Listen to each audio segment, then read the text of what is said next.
Ужо па добрай традыцыі напярэдадні Новага года ў Брэсцкім абласным палацы культуры прафсаюзаў аншлаг. Навагоднія прадстаўленні збіраюць юных гледачоў з усёй вобласці. Штогод на сцэне новыя гісторыі. Сёлетняя пастаноўка «Навагоднія прыгоды ў Смарагдавым горадзе».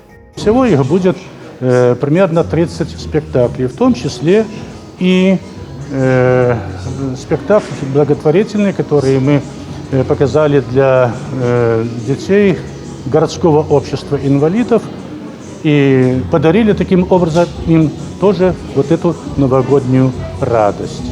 Мы видим только радостные глаза, улыбки, на самом деле какая-то надежда.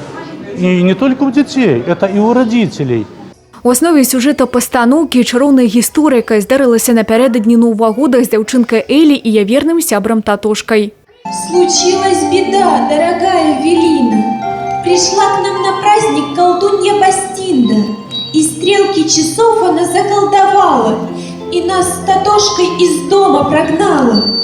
Наш постановщик Зухра Братчук, она создала вот этот вот спектакль по мотивам сказки «Волшебник изумрудного города».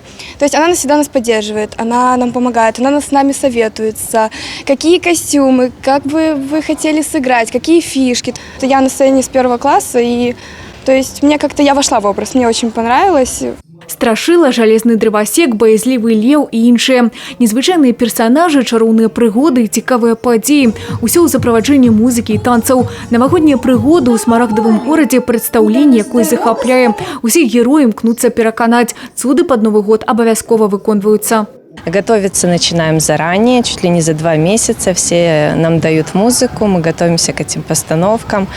Вот, дворец в этом году нам пошил вот эти прекрасные костюмы на зимушку. Такой самый красивый номер, да, в этой сказке. Вот. Ну и дети, конечно, они, я говорю, с нетерпением ждут всегда этого момента, этих сказок новогодних. Это, можно сказать, 2 недели новогодних праздников с утра до вечера. Пасля завяршэння пастаноўкі дзяцей чакала гульнявая праграма ў ёлкі з Дзедам Марозам і Снягуркай. Дарэчы, навагоднія тэатралізаваныя прадстаўленні толькі частка вялікага дабрачыннага праекта «Профсоюзы детям». Очень понравилось сегодня. Дети в восторге. Новый год чувствуется. С удовольствием бы еще раз пришли. Вот. Кирюша, понравилось тебе? Да.